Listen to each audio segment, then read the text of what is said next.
All right. Hey, everyone. I'm Olivia Radcliffe.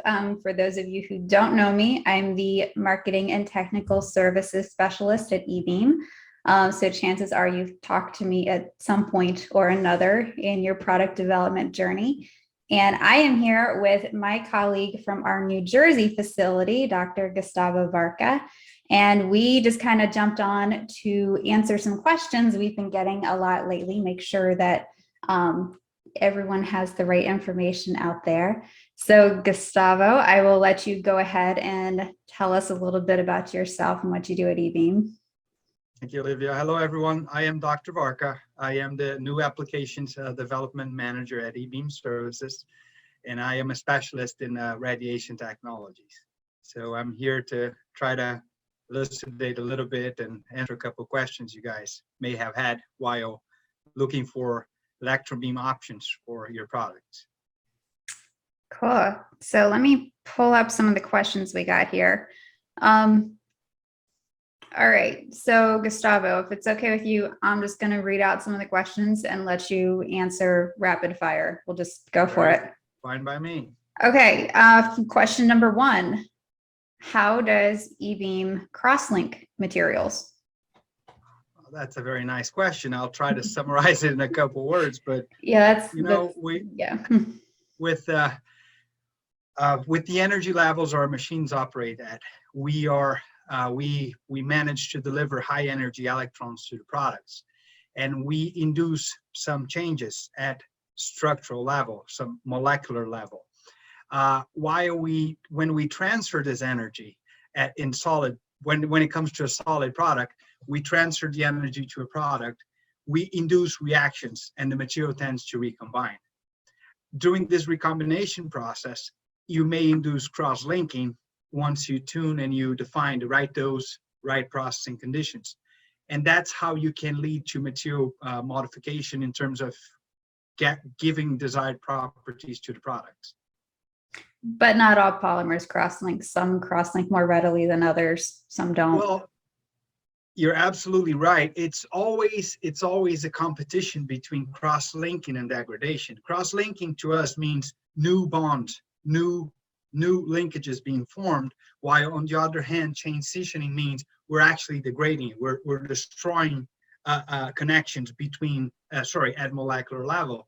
So you always have both, but we tend to control it and promote one over the other. So some polymers are more sensitive, others are not, but we do know how to overcome that most of the time.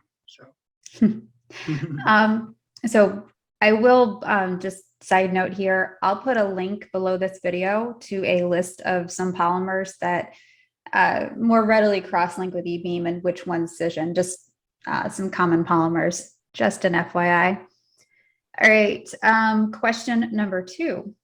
We're going on the other side of the board here. How does Ebeam sterilize products? So interestingly, it's again by the energy transfer, via what we call a direct effect. The high energy levels we transfer to the product, which we understand as dose, right? We deliver a certain amount of dose, certain amount of energy to the product, and we manage to destroy vital organelles to microorganisms, mitochondria. There are multiple types of organelles, including DNA. Once we do that, we may just impair the microbial growth cycle or replication cycle, or we actually end up killing them all. And by understanding the bioburden levels and delivering the right dose, we manage not only to remove all the microorganisms there, but we also achieve what we call the sterility assurance level, which is what is acceptable to call a product sterile. If it's a liquid, we also have the indirect effects, which means radiation reaches the liquid solvent, creates radicals, which will then perform these changes as specified, which will trigger different molecules, macromolecules inside the microorganism, but the effect will be very similar. Okay, cool. So here's a question along the lines of sterilization. So how do we protect drugs and pharmaceuticals from degradation during the sterilization process? Well, that's a very nice question, because with a multitude of pharmaceuticals, there's no jack of all trades. We really have to take into account what drug it is, where is radiation going to hit, and then we can protect it. There are some, general ways of doing that. We can use scavengers, we can use temperature, we can control how fast or how slow we deliver the energy to the product. So it really varies case by case, but we have multiple tools to overcome that. If it's a product that, that's very sensitive usually, and we know the degradation comes from an oxidation or from reduction, we just add a scavenger to block that effect. Sometimes we just reduce the indirect effects by freezing the product, or beaming it too fast in a way that we don't allow oxygen to diffuse and induce degradations or reactions we don't want to have happen there. So those are just a couple ways. I'm trying to make it very simple, but we could spend a whole afternoon here or days talking about how to overcome degradation. But I hope that. But when you say temperature, you mean cold, right? We don't ever heat anything up. Well, we could. I mean, temperature control can work both ways. We can process at frozen state, below water freezing temperature, or we can also work above, because as we play with temperature, we change the interaction between the gases and the material and the radical formation in the material. So sometimes we may want to bring the temperature low to a lower level where we can freeze it and keep everything very localized.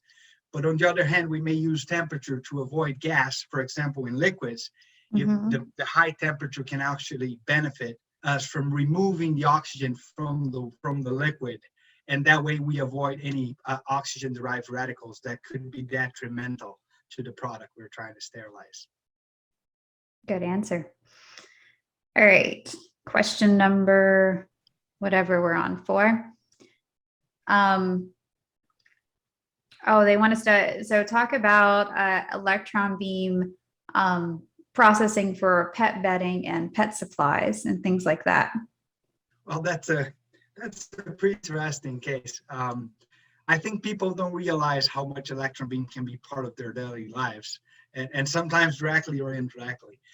We have a special type of processing called bioreduction, which is some sort of controlling the bioburden of the product. We're not necessarily, or we may be reaching sterility levels, but we're not looking for it. We're just trying to decrease the level of contamination, or the bioburden, that's how we call it. That can work for pet bedding, pet food, for instance. And it's a very similar process for when we do sterilization or when we do material modification. We just deliver the energy, and it's got to be enough energy to guarantee that we have reduced microbial load. Of course, that is followed by multiple tests, microbial tests in that sense. But interestingly, there's something that really makes my eyes shine a little bit. It's one of the things that I find most intriguing when it comes to radiation technologies. Radiations allows us to have what we call a simultaneous cross-linking and sterilization effect. In some materials at the same dose, we manage to provide material modification and sterilization in a single step. And as unique as it is, using electron beam, we can deliver that inside the final packaging. So that's really interesting, not specifically for pet bedding and pet-derived materials, but I just wanted to make sure I bring that up, because every time I talk about radiation, I can't speak enough about simultaneous cross-linking and sterilization. But yes. What's the benefit to that, though? Well, you have less steps for modifying a product. It will cost less. You don't need to have chemical reagents or cross-linkers. You just use energy and the material itself. So you induce both at once. So it's a very unique and elegant process, if I may say. So improve mechanical properties and sterile at the same time. Yes, one step. yes. That's of course we wouldn't do that to pet bedding, but who knows, right? Our customers make great products. It's what they want us to do. We try to achieve, right? Nicely put. Okay, so this one is one we've gotten before. So does my product become radioactive during processing?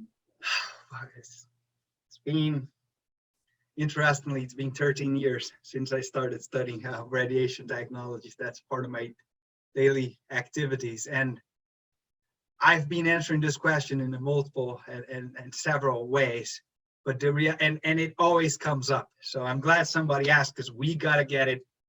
We got to deliver the message. At the energy levels our machines operate at, as I said in the beginning of this video, the changes we induce are at molecular level, not at a nuclear level. If we wanted to induce activity, if we wanted to make a non-radioactive material become a radioactive material, we would need to alter the nucleus of the matter. The energy levels our machine operate at do not allow us to get there. So what I'm saying is, the same way as you put a food in your microwave and the food doesn't come out microwaved active, when we process material under the beam, there's no way they're going to come out radioactive. Otherwise, we would be also enriching lots of isotopes in our facility, and that doesn't happen. Of course, like every rule, there are exceptions. Some compounds may have some short lifetime radioactivity, but those are very well known, very well categorized, and they're not usually called radiation-friendly materials to be processed. So it's unlikely and very, very unlikely that when we beam your product is going to become radioactive. If that happens, we may be looking for a Nobel Prize, I would say. Sounds good. Okay, question about pharmaceuticals again, powder product. Any recommendations for packaging a powdered pharmaceutical for sterilization? So it's that question is really interesting, because when I started, I always felt like, it's electron beam, so it's not like other types of radiation where are photon based and they can travel through matter, right? It's actually a particle, electron, and it has a mass, so it stops as it enters into matter. So when I started, especially when I started at Ebeam Services, I always had in mind that the shape and the forms of the boxes had to be very specific. After being here a couple of years, I realized that even lead may not impose a threat when we beam products. So ideally, we try to minimize the density and try to find the best way for the beam to see the product. So we would always be looking towards the less dense region of the case. But we tend to have overcome issues we have encountered in the past, and through repackaging or through some machine changes and process changes, we have managed to overcome that. But if the customer is coming to us with a 50-pound bag and it's like 1 foot square or 1 foot square, obviously it's too much. It may be even too much for photons. So there's always a way of doing that. We just got to be mindful that we got to make sure we are able to deliver electrons throughout the product. So a couple of years ago, I would say, well, that's not an ideal scenario. Nowadays, I say we got to try it, because most likely we're going to succeed. I'm pretty sure you may have some input on that too, because you work on a lot of powder products, I've heard. Just a bit, but I think you said it very well. I think the big thing is that it's not a one-stop shop for everything. We are very customized to each of our customers' different products, and that includes powdered pharmaceuticals, medical devices, and then along the polymer modification side as well. So yeah, and also a lot of times we help them achieve the best configuration that would help us deliver the dose and also meet the logistical needs of the customer, right? So yeah, absolutely. All right. Absolutely. That's it for our questions. I think this worked out well. I think we should jump on and do this again sometime, Gustavo, as we get questions in. So if anyone has any questions you have about E-beam processing or sterilization, or Dr. Varka himself, that's okay. Just go ahead and I'll put a link below this video that you can submit questions, or you could email us at ebeam@ebeamservices.com and we'll get them answered. All right. We'll see you later. Bye. Thank you. Bye.